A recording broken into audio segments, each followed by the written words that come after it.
I, Antipholus, look strange and frown. Some other mistress hath thy sweet aspects. I am not Adriana, nor thy wife. The time was, once, when thou unurged wouldst vow, that never music were pleasing in thine ear, that never object pleasing in thine eye, that never touch well welcome to thy hand, that never meat sweet savored in thy taste unless I spake or touched or carved to thee. How comes it now, my husband? Oh, how comes it that thou art then estranged from thyself? Thyself, I call it, being strange to me, that undividable, incorporate, and better than thy dear self, spit apart! Do not tear away thyself from me, for if we two be one and thou play false, I do digest the poison of thy flesh, being slandered by thy contagion. Plead you to me, fair dame? I know you not. In Ephesus I am but 2 hours old, as strange unto your town as to your talk, who every word by all my wit being scanned, once wit in all one word to understand. Fie, brother, how the world is changed with you. When you were wont to use my sister thus, she sent for you by Dromio home to dinner. By Dromio? By me? By thee, and this thou didst return from him that he did buffet thee, and in his blows denied my house for his, me for his wife. Did you converse, sir, with this gentlewoman? What is this course and drift of your compact? I never saw her till this time. Villain, thou liest, for even her very words didst thou deliver to me on the mart. I never spake with her in all my life. How can she thus call us by our names, unless it be by inspiration? How ill it agrees with your gravity, to counterfeit thus grossly with your slave, abetting him to thwart me in my mood. Be it my wrong, you are from me exempt, but wrong, not that wrong, with the more contempt. Come, I will fasten on this sleeve of thine. Thou art an L, my husband. I a vine, whose weakness, married to thy stronger state, makes me with thy strength to communicate. If aught possess thee from me, it is dross, usurping ivy, a briar or idle moss, who all for want of pruning with intrusion, infect thy sap and live on thy confusion. To me she speaks, she moves me for her theme. What, was I married to her in a dream? Or sleep I now and think I hear all this? What error drives our eyes and ears amiss? Until I know this sure uncertainty, I'll entertain the offered fallacy. Dromio, go bid the servants spread for dinner. Well, for my beads, I cross before a sinner. This is a fairyland. Oh, sprites of sprites. We talked with goblins, owls, and sprites. If we obey them not, this will ensue. They'll suck out our breath, or pinch us black and blue. Why pratest thou to thyself and answerest not? Dromio, thou drone, thou snail, thou slug, thou sot. I am transformed, master, am I not? I think thou art in mind, and so am I.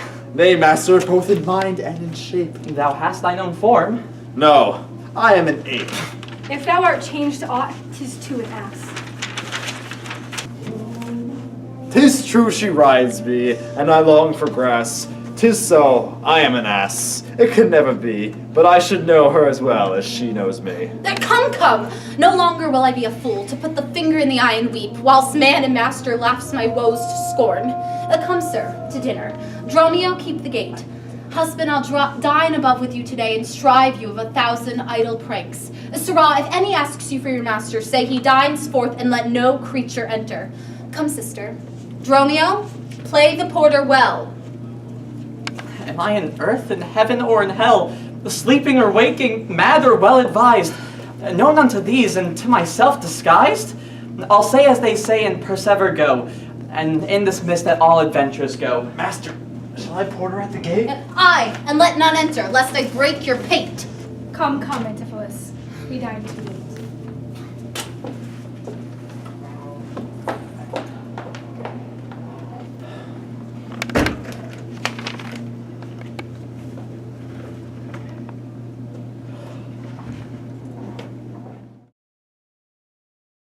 Good Senior Angela, you must excuse us all. My wife is shrewish when I keep not hours. Say that I lingered with you at your shop to see the making of her carcanet, and that tomorrow you will bring it home. But here's the villain that would face me down. He met me on the mart, and that I beat him, and charged him with 1,000 marks of gold, and that I did deny my wife and house. Thou drunkard, thou, what didst thou mean by this? Say what you will, sir, but I know what I know. That you beat me at the marts, and I have your hand to show. If your skin were parchment and the blows you gave were ink, your handwriting, I would tell you what I think. I think thou art an ass. Marry, so doth it appear. By the wrongs I suffer, by the blows I bear, I would kick, being kicked, and being at that pass. You would keep me from my heels, and beware of an ass. You're sad, Signor Angela. Pray God our cheer may answer my goodwill and your good welcome here. I hold your dainties cheap, sir, and your welcome dear. Oh, Signor Angela, either at flesh or fish, a table full of welcome makes scarce any one dish. Good meat, sir, is common, that every churl affords. And welcome more common, for that's nothing but words. Small cheer and great welcome makes a merry feast. Aye, to a niggardly host and more sparing guest, but thou, my cates, be mean, take them in good part. Better cheer may you have, but not with better heart.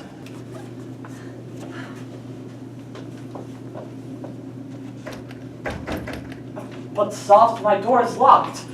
Go, bid them let us in.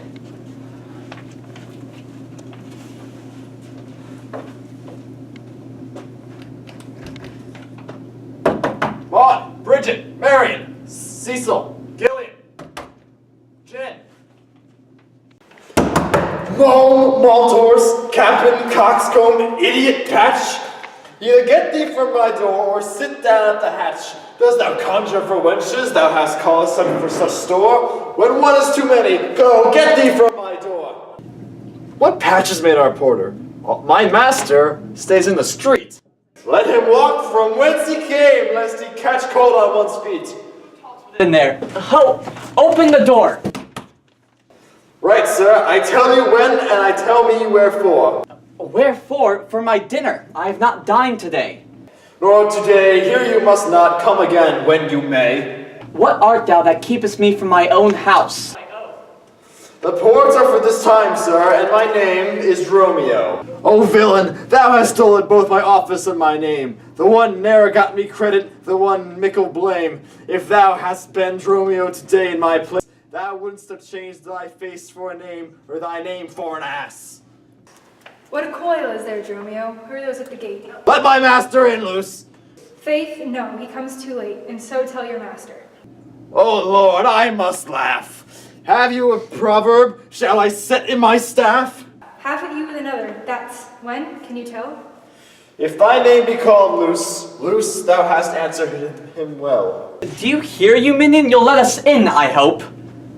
I thought to have asked you. And to you I said no. So come help. Well struck. There was blow for blow. Thou baggage, let us in! Can you tell for whose sake? Master, knock thy door hard. Let him not. If I beat the door down. What needs all that and a pair of stocks in the town? Who is at the door that keeps all this noise? By my troth, your town is troubled with unruly boys. Are you there, wife? You might have come before. Your wife, Sir Knave? Go, get you from the door. If you went in pain, master, the knave would go sore. Here is neither cheer, sir, nor welcome. We would fain have either. In debating which was best, we shall part with neither. They stand at the door, master. Bid them welcome hither. There is something in the wind that we cannot get in. You would say so, master, if your garments were thin. Your cake there is warm within. You stand here in the cold. It would make a man mad as a buck to be bought and sold. Go, fetch me something. I'll break ope the gate. Break any breaking here, and I'll break your knave's plate. A man may break a word with you, sir, and words are not but wind. Aye, break it in with your face, so he may break it not behind. It seems thou wants breaking out upon thee hind. There's too much out upon thee. I pray thee, let me in. Aye, when fowls have no feathers and fish have no fin. Well, I'll break in. Go, borrow me a crow. A crow without feather? Master, mean you so? A fish without a fin is a fowl without a feather. If a crow help us in, sirrah, we'll pluck a crow together. Go, get thee gone. Fetch me an iron crow. And see,